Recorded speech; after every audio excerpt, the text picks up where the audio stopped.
తిరిగి ఈ వాక్య జ్ఞానంలో ప్రభు మనందరినీ కూడా ఆయన నింపునట్లుగా కూర్చున్నట్లుగా ఇంతవరకు ప్రభు నడిపించిన దేవుడి తన శ్రేష్టమైన కృపను బట్టి దేవునికి స్తోత్ర.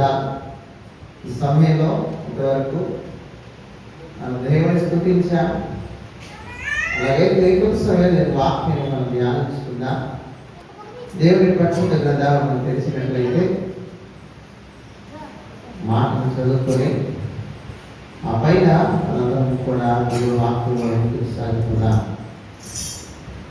దయచేసి దేవుని పరిశుద్ధ గ్రంథాలను తెలిసినట్లయితే రోమీయులకు రాసిన పత్రిక 12వ అధ్యాయము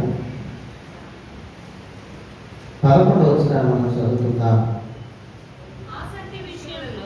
ఆసక్తి విషయంలో మానవులు కాక ఆత్మయందు తీవ్రత గలవారై ప్రభువును సేవించుడి.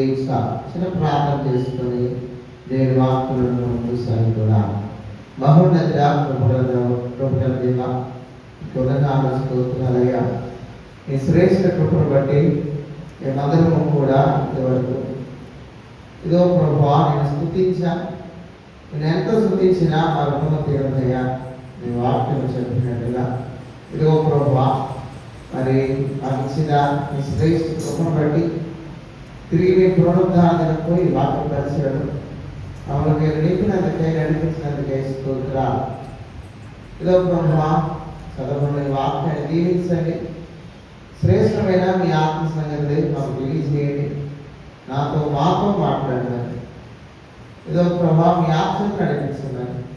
ఏసైతే శ్రేష్టమైన నామములో మీకు వేడుకొచ్చున్నాము తండ్రి. ప్రియమైన వాళ్ళ ఆసక్తి దేవుని నమ్మిన వారి మీద మనము దేవునిలో ఆసక్తిగా మనం ముందువారమై ఉండాలని దేవుని వాక్యం సవరిస్తూ ఉంది. అది చదువుబడ్డ లేఖనంలో కూడా ఆ ప్రస్తావనని మనం జ్ఞాపకంలోకి తెస్తారు. ఆసక్తి విషయంలో మానవులు కాక ఆత్మయందు తీవ్రత గలవారై ప్రభువును సేవించుడి.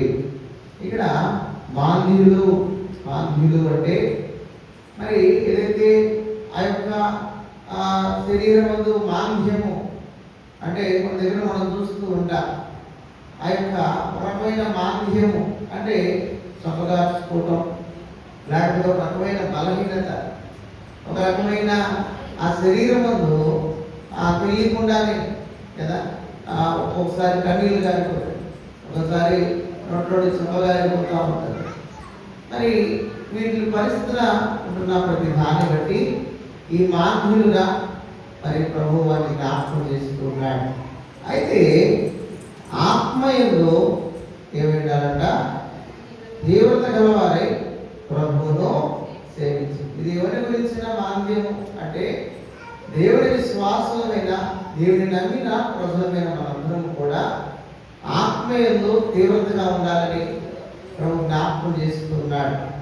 ప్రేమైన వారు మనం మాంద్యులై ఉన్నట్లయితే మనం ప్రభువును చేరలేం.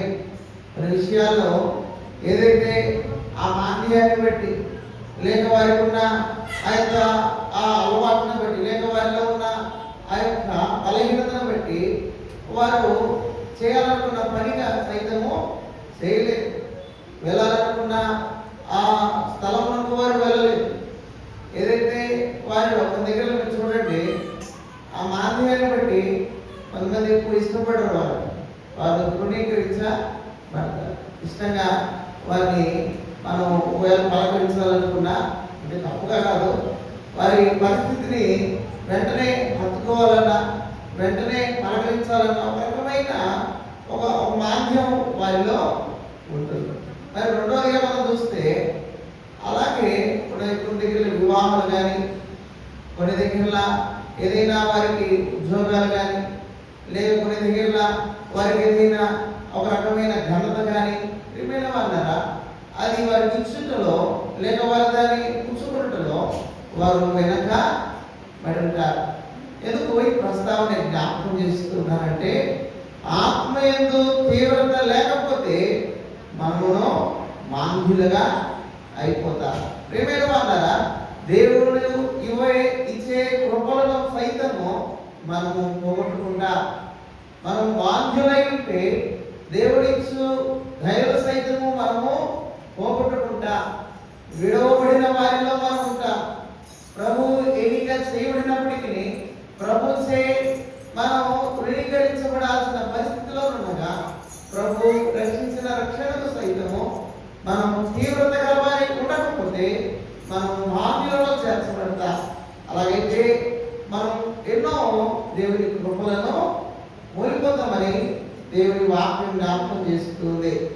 అలాగే 12వ వచనంలో చదివితే నిరీక్షణ గలవారై సంతోషించుచు శ్రమయందు ఓర్పు గలవారై ప్రార్థన యందు పట్టుదల కలిగి ఉండుడి. ప్రియమైన వాళ్ళారా, మనం మాంద్యంగా ఉంటే మనలో ఆ మత్తు లేకపోతే ఆ రకమైన ఆ యొక్క నెమ్మది మనలో ఉంటే ప్రభు కదా అంటే ఆ విషయాన్ని ఎలాగైతే సాటి సహోదరుడు లేక సహోదరి మనం సైతం ఇష్టపడదో అలాగనే ఇక్కడ కూడా దేవుడి ఆత్మలో మనం మాంద్యమైతే ప్రభు సైతం మనలో ఇష్టపడడు. ప్రియమైన వాళ్ళారా, మనలో ఉండే ఆ యొక్క మరి సోమరిని తత్వాన్ని బట్టి లేక దేవుడి అవిశ్వాసం కావచ్చు, దేవుడిలో ఉంటున్న ఆయన లేకపోయినా ఆ తీవ్రత కావచ్చు, ప్రభు చే మనం వేరుపరచబడతాం. మొదటి కొరింథీయులకు రాసిన పత్రిక 15వ అధ్యాయం చివరి వచనం 58వ వచనాన్ని మనం చదువుకుందాం. 15వ అధ్యాయము 58వ వచనం. కాగా నా ప్రియ సహోదరులారా, నీ ప్రయాసము ప్రభునందు వ్యర్థము కాదని ఎరిగి స్థిరులను కదలని వారును ఆ ప్రభు కార్య అభివృద్ధి నందు ఎప్పటికీ ఆసక్తులనై ఉండండి. ప్రియమైన వాళ్ళారా, ఏమై ఉండాలంట? ఎప్పటికీ ఏమై ఉండాలంట? ఆసక్తులై. ప్రియమైన వాళ్ళారా, ఆసక్తి గలవారుగా మనం ఉండాలని జ్ఞాపకం చేస్తున్నారు. కాగా నా ప్రియ సహోదరులారా, మీ ప్రయాసము ప్రభునందు వ్యర్థము కాదని ఎరిగి. ఇక్కడ ఏదైతే మన ప్రయాస, ఈయన ప్రార్థన, ఈయన ఈ యాచన, ఈయన పట్టుదల లేక ఈ సమయము ఇక్కడ కేటాయిస్తున్నామంటే ఈ సమయానికి తగిన ప్రతిఫలాన్ని మనం పొందుకోవాలి. కొన్ని సమయాల్లో ప్రార్థనలు జరుగుతూ ఉంటాయి కదా, పుట్టినరోజుకైనా వివాహానికైనా లేకపోతే ఆ సందర్భాన్ని బట్టి ముందు వెనుక అనేకమైన ప్రభువును స్తుతించే కార్యక్రమాలు జరుగుతూ ఉంటాయి. అయితే దేనికి వెళ్ళి అంటే ఈ ప్రార్థన ప్రతిఫలం ఆ బిడ్డ మీదో లేక ఆ జంట మీదో లేక ఆ దాసుడు లేక దాసురాల మీద ఉండాలని కదా, గృహ కొడుకులు కానీ శుద్ధి కొడుకులు కానీ ఆ ప్రతిఫలం వారికి కావాలి. ఏదైతే నెమ్మది కొరకై, ఏదైతే సంతోషం కొరకై ప్రియమైన వాళ్ళ ఆ ప్రతిఫలాన్ని వారు అనుభవించినట్లుగా వారు ఏమై ఉండాలంటే ఇక్కడ ఎల్లప్పుడూ వారు ఆసక్తి గలవారై ఉండాలి. ఆ ప్రతి సమయంలో వారు ప్రార్థన పరులై ఉండాలి. ప్రభు ప్రార్థన యందు ఆసక్తి, ప్రభు వాక్యం యందు ఆసక్తి, ప్రభు యాచన యందు ఆసక్తి గలవారై వాడు ఉండినప్పుడు ఆ ప్రయాసానికి వ్యర్థము కాదు. అది మాత్రం మరియలో జ్ఞాపకం చేసుకుని చిన్న ఉదాహరణ. ఏదైతే మరియా ఆహ్వానించింది కదా, మార్త ఆహ్వానించింది, మరియా దేవుని పాదాల దగ్గర ఉంది. ఆమె ప్రయాసపడుతుంది కానీ దాని ప్రతిఫలం దేవుని కొరకే, దేవుని పని కొరకే. కానీ ఈ ప్రయాస కదా ప్రియమైన వాళ్ళ దేవుడు అడగలేదు. ఆయన అంటున్నాడు, నీవు నా దగ్గరికి రా. మరియా అయితే ఉత్తమైన దాన్ని ఎన్నుకుంది, ఎంచుకుంది, అని ఆమె దగ్గర నుండి తీసివేయబడి. ప్రియమైన వాళ్ళారా, మనం కూడా ఆసక్తి దేని వైపు చూపిస్తున్నాం? మన ఆసక్తి ప్రభు వైపు ఉందా లేదా? అందుకే మరొక మాట కూడా జ్ఞాపకం చేస్తారు. ఈ లోకము వెంబడి నడుస్తున్న ప్రతి నడవడికను బట్టి, ఈ లోకంలో ఉన్న ప్రతి ఆశను బట్టి లేక ఏదైతే సిద్ధపాటును బట్టి వాటిని అనుసరించే వారిగా లేక ఆసక్తి చూపు వారిగా మనం ఉంటే ప్రియమైన వాళ్ళారా, దానివల్ల మనకు ప్రతిఫలము లేదు. అందుకే ఆ మాట మాట్లాడుతూ లోకంలో ఉన్నదంతయు నేత్రాశ, శరీరాశ, జీవకూడము, ఇవి దేవుని వలన పుట్టినవి కావు. కనుక ఇవి ఏవి కూడా మనల్ని పరలోకం చేర్చలేవు. ఇవి ఏవి కూడా ప్రభు యొక్క విశ్వాసము లేక ఆత్మ నింపుదల మనకు ఇవ్వలేవు. మరి ఏమి ఇస్తామంటే అక్కడే మాట్లాడుతూ మొదటి యోహాను రాసిన పత్రిక 2వ అధ్యాయం 17వ వచనం, లోకంలో దాని ఆశలు గతించిపోవచ్చున్నవి కానీ దేవుని చిత్తమును జరిగించువాడు నిరంతరమును నిలుచును. వారు స్థిరులైనట్టుగా, వారు ప్రభు ఆశీర్వాదాన్ని పొందుతున్నట్టుగా, వారి యొక్క ఆసక్తి కొలది వారు నింపబడుతూ ఉన్నారు. ఎల్లప్పుడూ ప్రభునందు ఆసక్తి గలవారైతే వారు ఎల్లప్పుడూ ప్రభుచే నింపబడతారు. వారు ఎల్లప్పుడూ ప్రభుచే నడిపించబడతారు. అలాగే హెబ్రీయులకు రాసిన పత్రిక 6వ అధ్యాయం 11వ వచనాన్ని మనం చదువుకుందాం. హెబ్రీయులకు రాసిన పత్రిక 6వ అధ్యాయం 11వ వచనం 6-11. మీరు మందులు కాక విశ్వాసము చేతను ఓర్పు చేతను వాగ్దానములను స్వతంత్రించుకొను వారిని పోలి నడుచుకున్నట్లుగా మీలో ప్రతి వాడును మీ నిరీక్షణ పరిపూర్ణమగు నిమిత్తము మీరిది వరకు కనపరిచిన ఆసక్తిని తుదమట్టుకు కనపరుచుకోవాలని అపేక్షించుచున్నాము. ఏం చేస్తున్నారంట? అపేక్ష దేని కొరకు అపేక్షిస్తున్నారంటే మీ ఆసక్తి విషయమై ఏదైతే మీరు పొందుతున్న ఫలం ఏదైతే ఉందో దాన్ని బట్టి వారు అపేక్షిస్తూ ఉన్నారు. మాట అంటాడు, మీ నిరీక్షణ పరిపూర్ణము నిమిత్తము మీరిది వరకు కనపరిచిన ఆసక్తి తుదమట్టుకు కనపరచవలని అపేక్షించుతున్నారు. ప్రియమైన వాళ్ళారా, ఏదైతే నీ విశ్వాసమును బట్టి నీ ఆసక్తిని బట్టి అక్కడ మాట్లాడుతున్నట్లుగా ఆ యొక్క అపేక్ష వారిలో కలుగుతుందంట. ఎలా కొన్ని సమయాల్లో మనం చేసే ప్రార్థనలకు మనం ఆసక్తి కలిగి ఉంటాం. ఒకవేళ మన ఉద్యోగానికి లేక మన ఏదైనా పరీక్షలకు లేకపోతే ఏదైనా దేవుని కార్యాలకు మనము ప్రార్థించి నిరీక్షించి ఆసక్తితో ప్రభువును కనిపెడతాం. ఆ కనిపెట్టుచున్న పరిస్థితిని కొరకై వారు అపేక్షిస్తూ ఉన్నారు. ప్రియమైన వాళ్ళారా, ప్రభు శిలువలో వేలాడుచు ఆయన రక్తాన్ని కాచి మనందరిని పరిశుద్ధులుగా చేశాడు. అయితే దీని ప్రతిఫలం మనం ఎప్పుడైతే ఆసక్తి గలవారని ప్రభువునందు మారుమనసు కలిగి ఉంటామో దాని ప్రతిఫలమే మన అపేక్ష. మన అపేక్షకు లేక మన ఆశకు లేక మనకుంటున్న విశ్వాసంకు తగిన ఫలము మనము ఫలించాలి. కొన్ని మాటలు మనం ధ్యానం చేసుకుందాం. దయచేసి ప్రియమైన వాళ్ళారా, అలాగే దేవుడి పరిశుద్ధ గ్రంథంలో నుండి అపోస్తల కార్యాలు 5వ అధ్యాయం మొదలు వచ్చిందాం.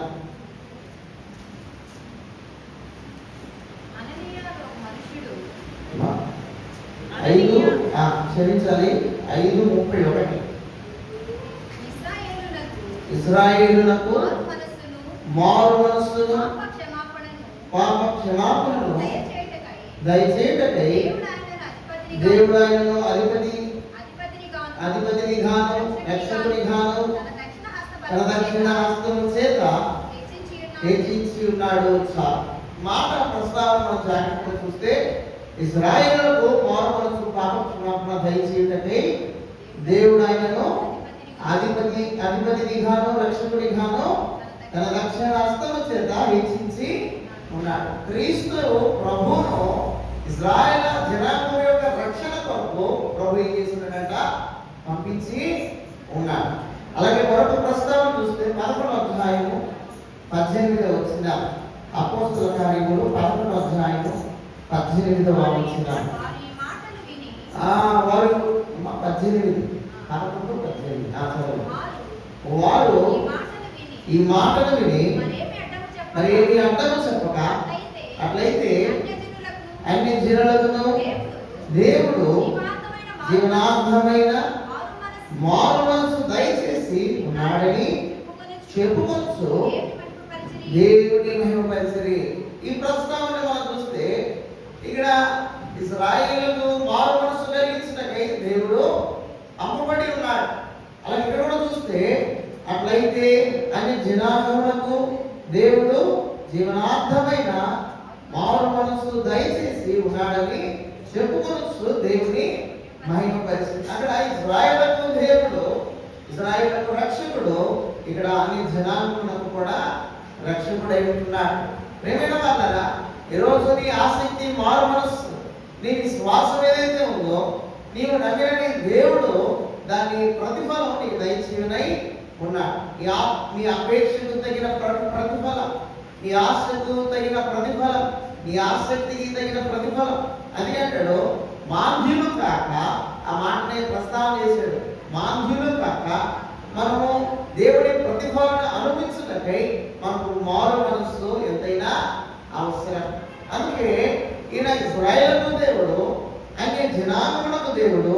అలాగే మరొక మాట కూడా చూస్తే 10:36 వచ్చిన అపోస్తల కార్యములు 10:36 యేసుక్రీస్తు అందరికీ ప్రభువు, ఆయన ద్వారా దేవుడు సమాధానకరమైన సువార్తను ప్రకటించి ఇశ్రాయేలుకు పంపిన వర్తమానము మీరు ఎరుగుదురు.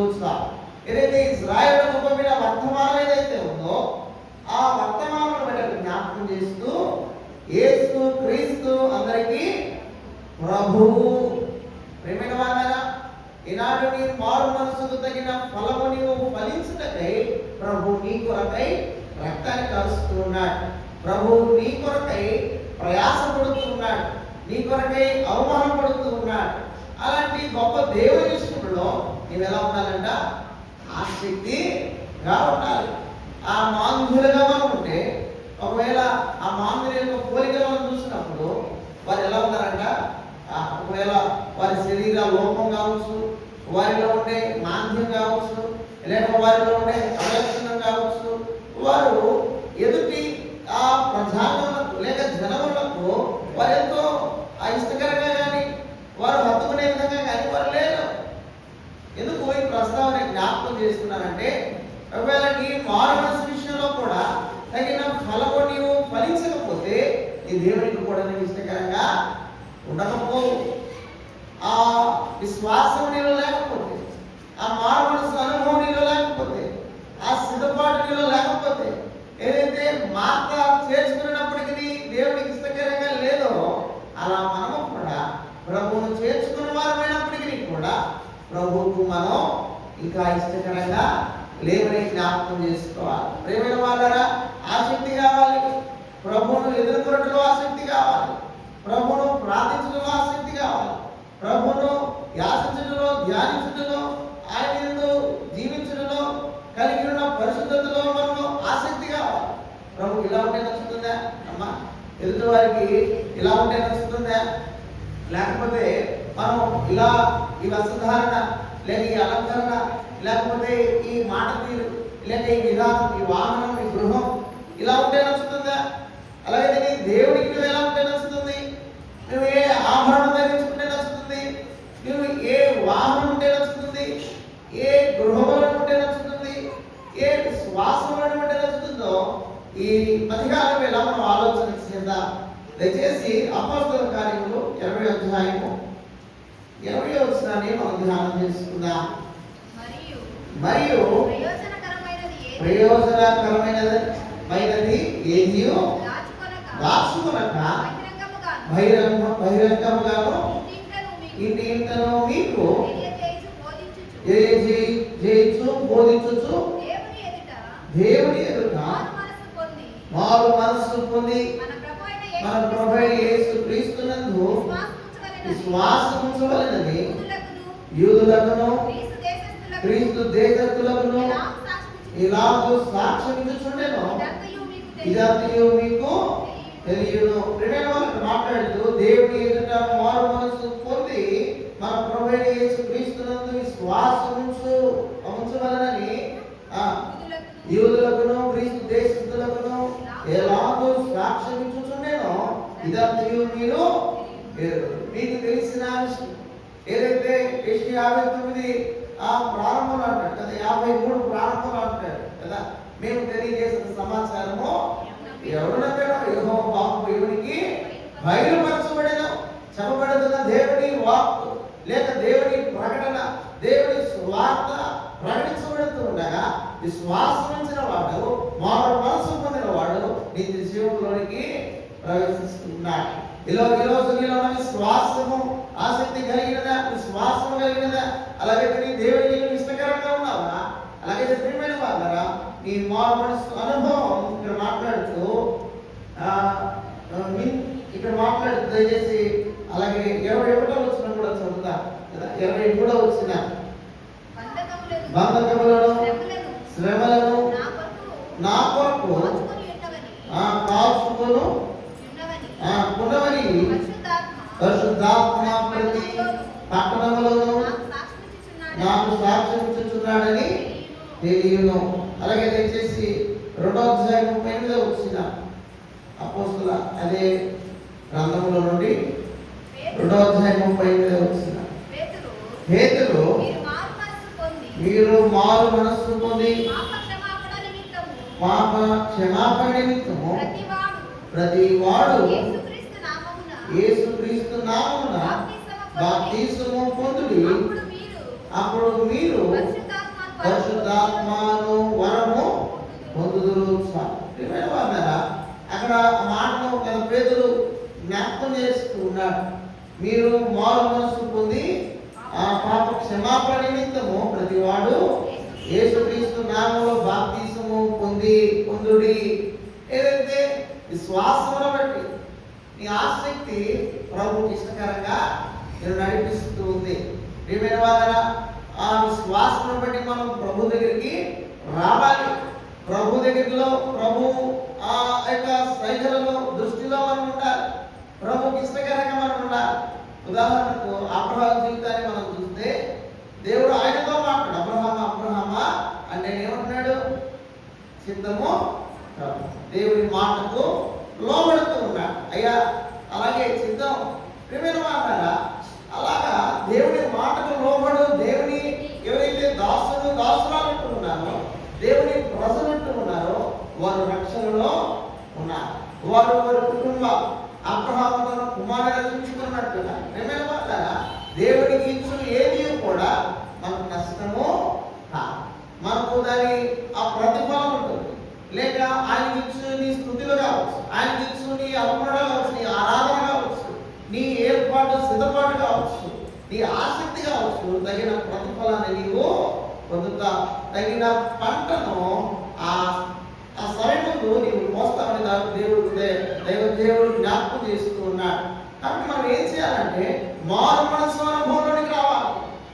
మంచిదే, శ్వాసం ఉంచున్నాం, దేవుని అంగీకరిస్తున్నా, దేవుని పేరట పిలువబడుతూ ఉన్నా, వారు క్రైస్తవులని లేక ఏదో యేసుక్రీస్తు అనుసరించేవారని లేక అనేకమైన పేర్లతో మనం పిలువబడుతున్నా మంచిదే. అలాగైతే ప్రియమైన వారా, నీ దేవుని నోటిలో కూడా నీవేమి ఉండాలంట? పిలువబడాలి. ఇదిగో ఈయన నా కుమారుడు, ఈయన నేను ఆనందిస్తున్నాను. ప్రియమైన వారా, ప్రభువుని నేను ఆనందిస్తున్నాడు. మన ఆనందాలు ఎక్కువ, మన సమయాన్ని ఇస్తాం, మన ఆశలు మన నిరీక్షల వైపు ఎక్కువ మొగ్గు చూపుతాం. అయ్యా నాకు ఇది ఇష్టం కదా. భార్యలో భర్తను, పిల్లలు తల్లిదండ్రులు పిల్లల్లో అడుగుతారు, అయ్యా నాకు ఇది ఇష్టం, ఇది నాకు కావాలి, ఇది నీవు నాకు తీసుకురావు. గృహము లేకపోతే ఏదైనా ఒక చీరో లేకపోతే ఏదైనా భోజనము. ప్రియమైన వాళ్ళారా, మన సంతోషాల విషయాల్లో అడిగి మనం ఏర్పాటు చేసుకుంటున్న ప్రతిదీ కూడా దాని పట్ల ఉంటున్న ఆసక్తి, దాని మీద ఉంటున్న ఆ విశ్వాసం, ప్రేమ లేక ఆ మంచి అనుభూతి ఎలాగైతే తృప్తి పొందుతున్నామో, నీ దేవుడు నిన్ను సృజించుకొని ఆయన చేతులతో నిన్ను నిర్మించుకొని నీవు ఆయనకు లోబడకపోతే, నీ ఆసక్తి ఆయన మీద లేకపోతే లేకపోతే నువ్వు ఇష్టకరంగా ఉంటావని అనుకుంటున్నావా? ప్రియమైన వారు అంటున్నాడు, ఎవరైతే బాప్తిస్మము పొంది, ఇక్కడ ఏమంటాడంట, యేసు క్రీస్తు నామమున బాప్తిస్మము పొందుడి, అప్పుడు మీరు పరిశుద్ధాత్మను వరము పొందుడు. నీ ప్రతి దానికి ప్రభు బహుమానాలు సిద్ధపరుస్తున్నాడు కదా. ఫలం బహుమానం అని, లేకపోతే నువ్వు ప్రార్థిస్తే ఫలం పొందుతామని, లేక నువ్వు ఆరాధిస్తే ఆ ప్రభు నీతో ఉంటాడని. ప్రియమైన వాళ్ళారా, ఏది ప్రభు కదా. ఒకవేళ నువ్వు ఉచితంగా ప్రభువులతో ఆనందిస్తున్నావేమో, కానీ దాని ప్రతిఫలం అయితే ప్రభు నీకు ఇస్తున్నాడు. ఏ సమయంలోనైనా నీవు చేసే ప్రతి ప్రార్థనకు, యాచనకు ప్రతిఫలాన్ని ప్రభు ఇస్తూనే ఉన్నాడు. అది ఇక్కడ మాట్లాడుతూ, నీవు బాప్తిస్మము పొందినప్పుడు పరిశుద్ధాత్మనే వరాన్ని నీవు పొందుకుంటా. ప్రియమైన వాళ్ళారా, మన ఆత్మ యొక్క బలాన్ని పొందుకుంటా.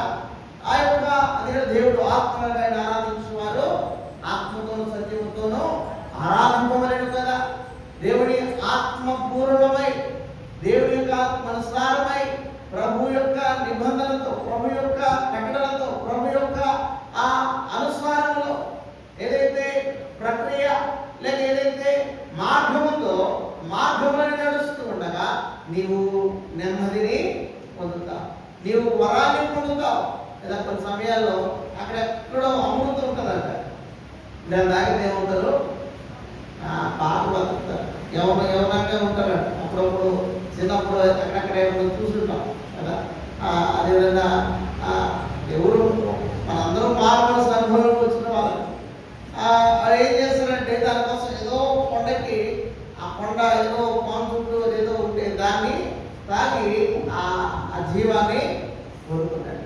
ప్రియమైన వాళ్ళారా, అలాగైతే ఒక మానవుడు బ్రతుకున్నట్లుగా లేక జీవించినట్లుగా, యవనుడుగా, మరణము లేని వాడిగా ఉండాలనే యొక్క ప్రయాస ఏదైతే ఉందో అది నీకు దేవుడు ఉచితంగా అందిస్తూ ఉన్నాడు.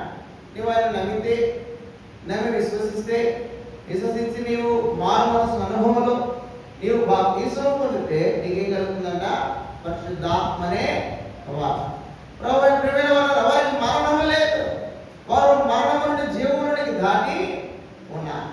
వారు కేవలం నిద్రిస్తున్నారు.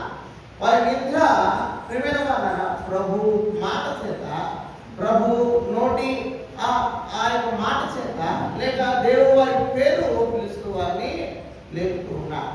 వారికి ఆకలి దప్పులు లేవు, వారికి ఆ బాధలు, అనారోగ్యాలు, లేకపోతే అస్వస్థత, ఉద్యోగం చేయాలని, లేకపోతే ఏదో ప్రయాసపడి కుటుంబాన్ని పోషించాలని ఇవేమీ లేవు.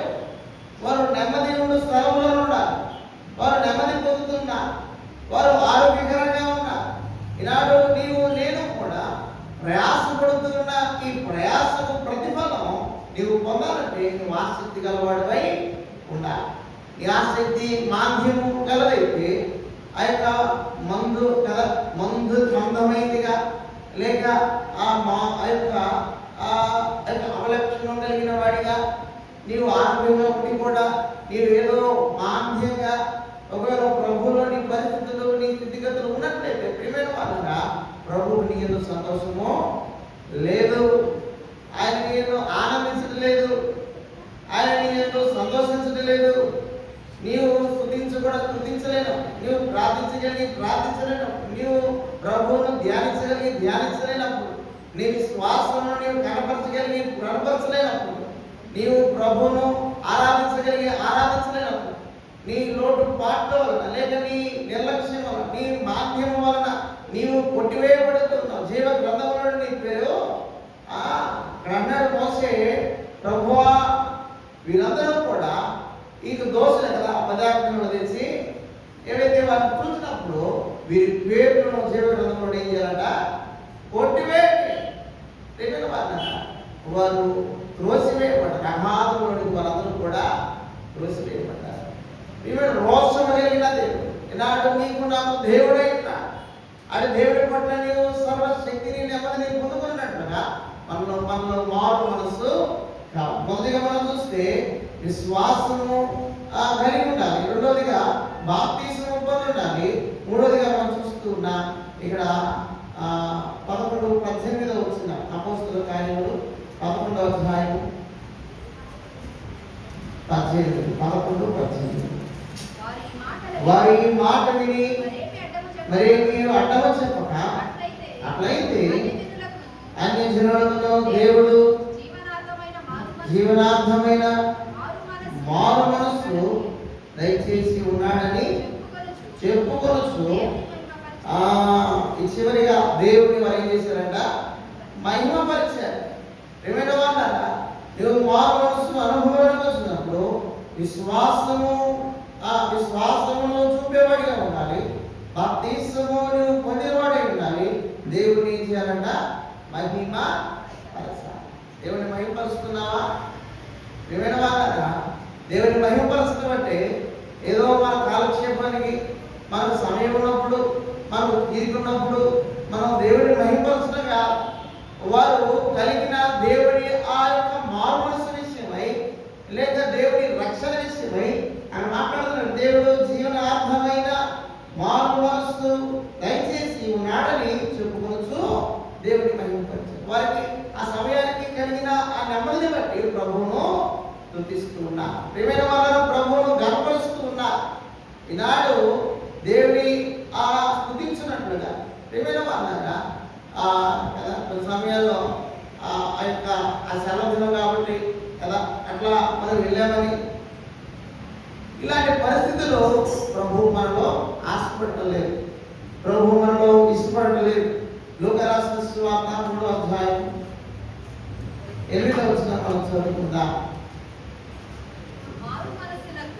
3:8 మారు మనస్సునకు తగిన ఫలము ఫలించుడి, ఫలములో ఫలించుడి. అబ్రహాము మాకు తండ్రి అని మీరు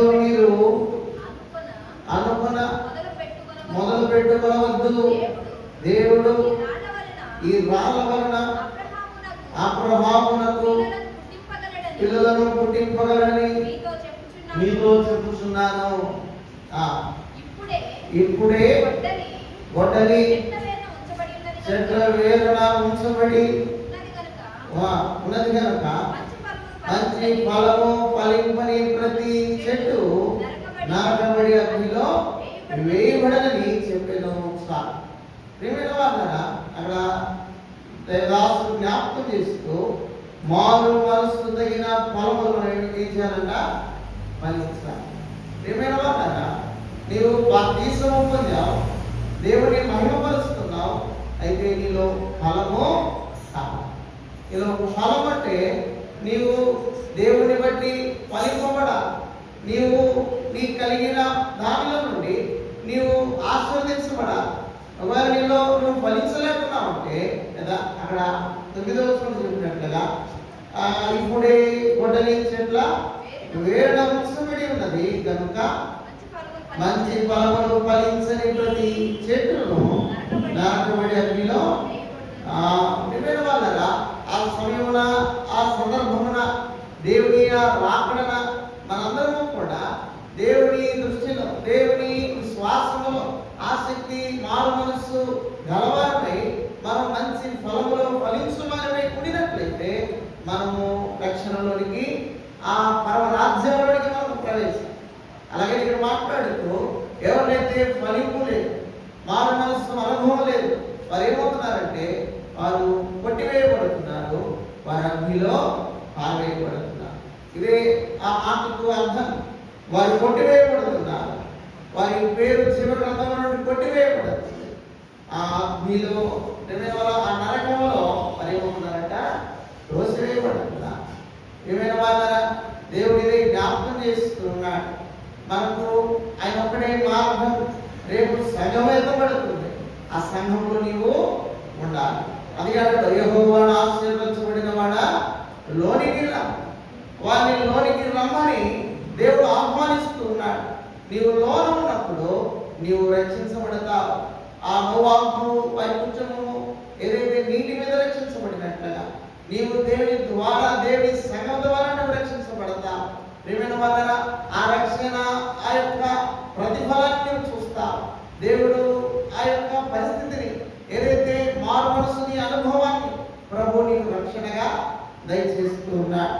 మరి మాటలు చదువుకొని మనం ముందుకు సాగిపోదాం. మత్తయి రాసిన సువార్త 11వ అధ్యాయం 20 వచనాన్ని మనం చదువుకుందాం. మత్తయి రాసిన సువార్త 11వ అధ్యాయం 20 వచనం. పిమ్మట ఆయన విస్తారమైన అద్భుతములు చేసెను. ఆ పట్టణములు గలవారు మారు మనసు పొందకపోవటం వలన ఆయన వారి ఇంట్లో గద్దింపసాగిన. ఏం చేస్తున్నాడు ప్రభువు? గద్దిస్తూ ఉన్నాడు. ప్రేమ వలన గద్దిస్తూ ఉన్నాడు. మారు మనస్సు పొందకపోవటం వలన ఆయన వారి ఇంట్లో గద్దిస్తున్నాడు. ఏం చేశాడంటే ఆ ప్రాంతానికి వెళ్ళినప్పుడు వారు చేసిన ప్రకటన, యాసన, ఏదైతే ప్రవచనము ఏదైతే ఉందో వాటికి లోబడినట్టుగా, వాటికి ఆసక్తి కలిగి ఉన్నవారిగా, వాటి మారు మనసు అనుభవంలోనికి వచ్చిన వారి ఉంటే దాని ప్రతిఫలం వారిలో ఫలిస్తుంది. ఒకవేళ వారిలో ఆ ప్రతిఫలం నేను మాట్లాడుతున్నట్టుగా మారు మనసు పొందకపోవటం వల్ల దేవుడు వారిని గద్దిస్తూ ఉన్నాడు. ఈరోజు నీ నా హృదయాల్లో కూడా ఇంకా దేవుడి మారు మనస్సు అనుభవం లేక మారు మనస్సు ఆ దేవుడి రక్షణలోనికి నీవు రాకపోతే దేవుడు నిన్ను కూడా గద్దిస్తూ ఉన్నాడు. ఆయన హెచ్చరిస్తూ ఉన్నాడు. నీ ఆత్మ ప్రేరేపిస్తూ ఉంది. ఆయన నీలో ఉండగా, నీ వారి సొంతై ఉండగా, నీ ఆత్మ దేవుడికి ఆలయమై ఉండగా, దేవుడికి వేరైనది నీ హృదయంలో ఉండగా ప్రభు నిన్ను గద్దిస్తున్నాడు. నీలో ఉన్న ఆ యొక్క దేవుడికి ఇష్టం లేని ఏవైతే నేత్రాశ, శరీరాశ, జీవపు డమ్మను, దేవునికి అవసరం లేని ఎత్సలు ఏవైతే ఉన్నాయో అవి నీలో ఉండకూడనట్లుగా దేవుడు నిన్ను గద్దిస్తూ ఉన్నాడు. ప్రియమైన వాళ్ళరా, నీవు దేవునికి లోబడుతున్నావా?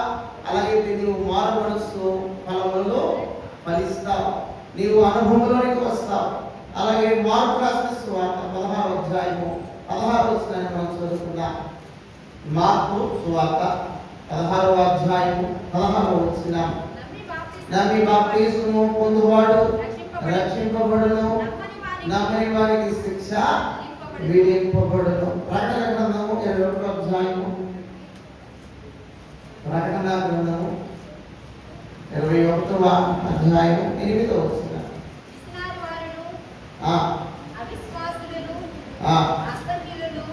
మొదటి 21 వారిలో తిరిగి వారిను అవిశ్వాసులను, అసభ్యులను, నరహంతకులను, వ్యభిచారులను, మాంత్రికులను, విగ్రహారాధికులను, అబద్ధికులు అందరూ అగ్ని గంధకములలో మండు గుండములో పాలు పొందుదురు. ఇది 2వ మరణం. 6వ మరణం. నీవు అగ్ని గుండములో పడబోతున్నావా? దేవునిచే ఎత్తబడుతున్నావా? నీ అనుభవం, నీ విశ్వాసం, నీ ప్రార్థన, నీ యాసన, నీ మారు మనసు అనుభవం నీకు ఎలా కదా నీకు చేర్చబడుతుంది, నీకు ఎలా ఉపయోగపడుతుంది? నీవు ఫలించినట్లయితే నీవు ఎత్తబడుతున్నావు, నీవు ఫలించకపోతే నీవు అగ్ని గుండములో పడిపోతున్నావు. అటు పరిస్థితిని జ్ఞాపకం చేస్తూ వారు ఉన్న ఆ దేవుని అపవిత్రతను బట్టి వారు నరహంతకులాగా లేక వ్యభిచారులాగా ఇంకా అక్కడ మాట్లాడుతున్నట్లుగా అవిశ్వాసం ప్రియమైన వాళ్ళ ఏవైతే ప్రభుకు హేయమైన క్రియలు కార్యాలు ఉన్నాయో వాటన్నింటిని బట్టి వారు వెలివేయబడుతున్నారు, వారు త్రోసివేయబడుతున్నదిగా మాట చెప్తున్నారు. పాపంలో వారు పడి ఉన్నారు. ఎవరు లేపలేకున్నట్లుగా వాడు పడద్రోయబడి ఉన్నాడు. నాడు ప్రియమైన వాళ్ళ మనం పడద్రోయబడి వారిగా ఉండగా ప్రభు నీ దగ్గరకు వచ్చి ఏదైతే పడి ఉన్న నీ స్థితిని ఆయన లేపుతూ ఉన్నాడు. నీకు ఇచ్చిన స్వస్థత కావచ్చు, నీకు ఇచ్చిన రక్షణ కావచ్చు, నీకు ఇచ్చిన దేవుని ఆ స్వార్థ కావచ్చు, మారు మనసు అనుభవం కావచ్చు, నిన్ను రక్షిస్తూ ఉంది. నీవు పరలోకమునకు వారసులుగా చేర్చబడుతూ ఉన్నావు. అలాగైతే ప్రియమైన వాళ్ళారా, మనము ప్రభువులకు సంతోషించినట్లుగా ఆ సమయం కొరకు మనం నిరీక్షించాలి. చివరిగా మాటలు చెప్పి ముగిస్తాను. లూకా రాసిన సువార్త 15వ అధ్యాయము 10వ వచనాన్ని మనం చదువుదాం. లూకా సువార్త 15వ అధ్యాయం 10వ వచనం. అటువలే మారు మనసు పొందు ఒక పాపి విషయమై దేవుని దూతల ఎదుట సంతోషము కలుగునని నీతో చెప్పుచున్నాను. వాళ్ళ ఆ మారు మనసు విషయమై ఏదైతే పాపి పొందుతూ ఉన్నాడో ఇక్కడ మాట్లాడుతూ ఒక పాపి విషయమై దేవునికి ఏముందంట, దేవుని దూతల ఎదుట సంతోషము కలుగుతుంది. ఇక్కడ పరిశుద్ధుడే. ఇక్కడ నీవు ఏదైతే ఆయనకి యాచన లేక ఆయనలో నీవు స్తుతులు చెల్లిస్తున్నావో, నీకంటే ఏదైతే మారు మనసు పొందు పాప విషయంలో దేవునికి ఎక్కువ సంతోషం. కొన్ని సమయాల్లో మనం ఎంచుకుంటాం ఏది మనకు మంచిది. ఒకవేళ ఆ అంతస్తును పెట్టడం, లేకపోతే ఆ ప్రైస్ ట్యాగ్ను పెట్టడం, ఇది కొద్ది తక్కువ ఉంది, ఇది ఎక్కువది కాదు. అలాగైతే ఎక్కువ విశ్వాసాన్ని, ఎక్కువ రక్షణను, ఎక్కువ ప్రభు ఫలములను పొందుతున్నట్లుగా నీవు చేయాల్సిన గొప్ప పని ఏంటంటే ఆ పాపి విషయమై మనం ప్రార్థన చేయాలి. పాపి విషయమై సువార్తను చెప్పాలి. ఎంత మనం సంఘాల్లో చేరి, ఎంత మనం దేవుడి వాక్యాన్ని మనం ప్రకటించుకున్నా దానికంటే గొప్ప ప్రతిఫలం నీవు నీ సహోదరుడికో, నీ అన్నదమ్ముడికో, నీ తోటి వానికో, నీ రక్త సంబంధికో నువ్వు చేసే సువార్త ఏదైతే ఉందో దానికి గొప్ప ప్రతిఫలం నీవు పొందుకుంటావు. మాట జ్ఞాపకం చేసుకున్నాడు. ప్రియమైన మాట. కాబట్టి మనం ఏం చేయాలంటే తప్పిపోయినా ఎలాగైతే ఆ గొర్రెవలే మనం ఉంటున్నామో, నీ ఒక్కరి కొరకు ప్రభువు వెతుకుతున్నట్టుగా నీవు కూడా తప్పిపోయిన వారి కొరకు వెతకాలి. ఎవరున్నారు నీ దృష్టిలో? ఎవరున్నారు నీ ఆలోచనలు? ఎవరున్నారు వారి కొరకు నువ్వు ప్రార్థించుకోవడమే ఉండాలి. నీ బిడ్డలై ఉండొచ్చు, ప్రియమైన వాళ్ళారా, నీ తల్లిదండ్రులై ఉండొచ్చు, నీ భర్త ఉండొచ్చు, నీ భార్య ఉండొచ్చు, నీ తోటి సహోదరుడై ఉండొచ్చు. వారి కొరకు నువ్వు ప్రార్థన చేయగలిగిన అనుభవంలోనికి రావాలి. వారు రక్షణలో ఉండాలి. అలాగైతే నీకు నీకు ఫలం పొందుకుంటావు. నీ ఎందుకు బట్టి ఆసక్తి, దేవునికి ఇష్టమైన కార్యానికి నీవు ఆసక్తి చూపుతున్నావు. నీ ఆసక్తి అక్కడ అందుకే మాట్లాడతాడు, ఆ ఆత్మయందు తీవ్రత గలవారై ఉండాలి కదా. మనం మామూలుగా కాక తీవ్రత గలవారై ఉండాలి. తీవ్రత అన్నప్పుడు దేవుడిని ఆరాధించడంలో ఆత్మతో మనం ఆరాధించుకోవాలి. దేవుడికి ప్రార్థించినప్పుడు నిజముగా ప్రార్థించుకోవాలి. మనం ఆయన ధ్యానించినప్పుడు ఆత్మతో, సత్యముతో, లేకపోతే ఆ యొక్క మనలో దేవుడు రగిలించిన ఆ యొక్క ఆత్మను ఆత్మను మనం రగిలించుకున్నట్టుగా ప్రభువును మనము ధ్యానించుకోవాలి. ఏమైనా వాళ్ళ దేవుడికి ఎంత నువ్వు అనుకూలంగా ఉంటావో దేవుడు అంతగా నీకు చేరుకుంటాడు. దేవుడికి అంతగా నువ్వు సమీపంగా ఉంటావు. అలాంటి వారు రాకడ విషయం ఏదైతే అవలక్షణం నీలో ఒకవేళ ఉన్నట్లయితే నువ్వు ఒప్పుకొని ప్రభువా నేను పాపిని, నన్ను క్షమించినట్లయితే ఆ రాకడలను వెంటబడతావు. నువ్వు విడవబడవు, నువ్వు వెంటబడతావు.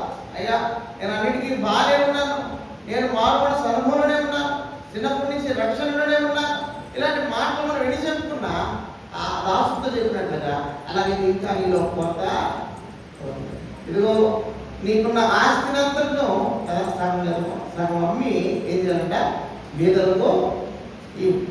అలాగైతే నీవు నీ ఆ ప్రతిఫలాన్ని వాడు మిగులు ఆనాస్తి గలవాడు కనుక ముఖము బాధపడి అక్కడి నుంచి వెళ్ళిపోయాడు. అలాగైతే నీవు కూడా ప్రభు మనతో మాట్లాడుతున్నాడు.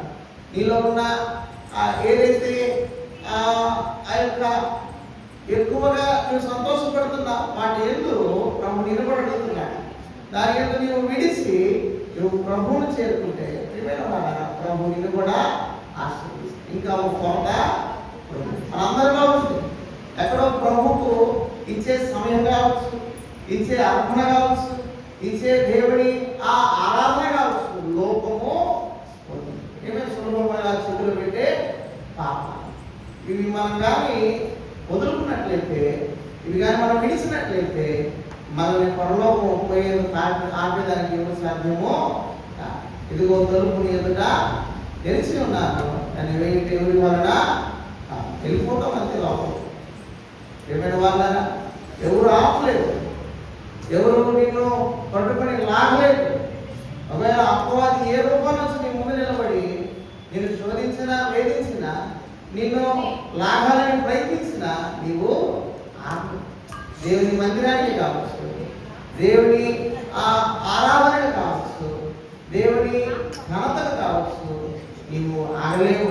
అది అంటాడు, నా దేవా ఆయన చెయ్యేందుకు ఇచ్చాడు. తండ్రి కుమారుడుకున్న బంధం ఏమైందట, వేరే కుమారుడు ఏమవుతున్నాడు, ఆశపడుతున్నాడు. ఆయన బాధపడ్డాడు, అయ్యా నన్ను నీవు విడిచావే, ఎందుకు విడిచాడు చెప్పగలరా?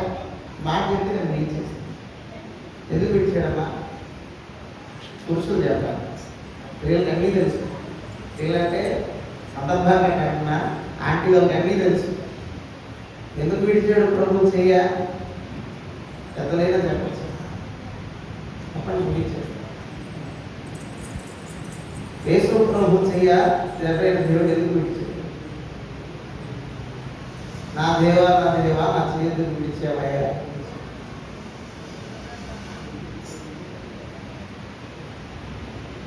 చెప్పండి, మైక్లో చెప్పండి.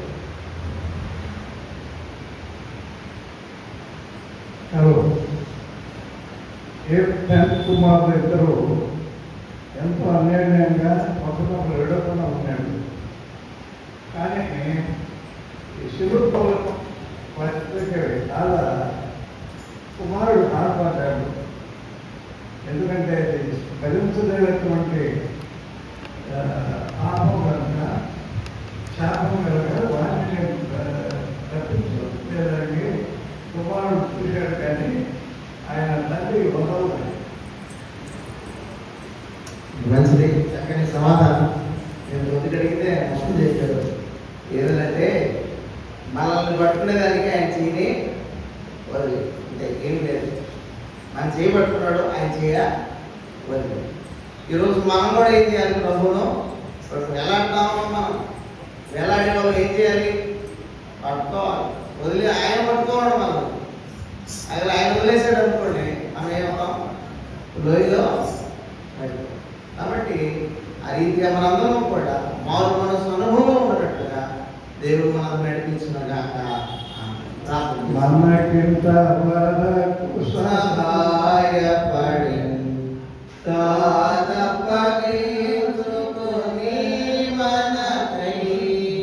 మనకింత వరకు సహాయపడి తానపరించుకుని మనకై మనలా నడిపెను సుఖముగను, మనలా నడిపెను సుఖముగను, తనదు సాధ్యము నేర్పించి కను పాపగా కాచెను.